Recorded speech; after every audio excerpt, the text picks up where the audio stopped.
കള്ളാടിയിലുണ്ടായ മണ്ണിടിച്ചിലിൽ മലക്കം മറിഞ്ഞ് പൊതുമരാമത്ത് മന്ത്രി പി.കെ. ബഷീർ. തുരങ്കപാതയുടെ പൂർണ്ണ ഉത്തരവാദിത്വം പൊതുമരാമത്ത് വകുപ്പിനാണെന്ന് ദിവസങ്ങൾക്ക് മുൻപ് നിയമസഭയിൽ പറഞ്ഞ മന്ത്രി ദുരന്തത്തിനു പിന്നാലെ ദില്ലിയിൽ മാധ്യമങ്ങളോട് പറഞ്ഞത് എല്ലാം കൊങ്കൺ റെയിൽവേയുടെ തലയിലാണെന്നാണ്.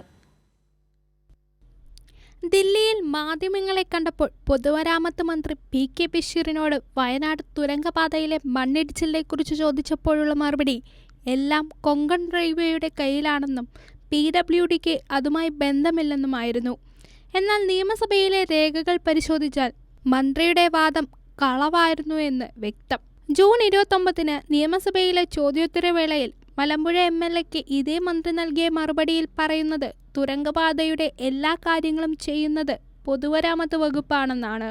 ആനക്കംപോയിലിൽ 2 ടണലുകളിൽ ഒന്നിന്റെ 65 മീറ്റർ തുരന്നു കഴിഞ്ഞെന്നും ഇപ്പോൾ മണ്ണിടിച്ചിലുണ്ടായ നോർത്ത് പോർട്ടലിൽ ടണൽ നിർമ്മാണത്തിനുള്ള ഒരുക്കങ്ങൾ നടക്കുകയാണെന്നും അന്ന് മന്ത്രി തന്നെ വ്യക്തമാക്കിയതാണ്.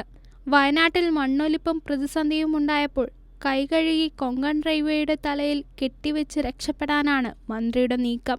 കൈരളി ന്യൂസ്, തിരുവനന്തപുരം.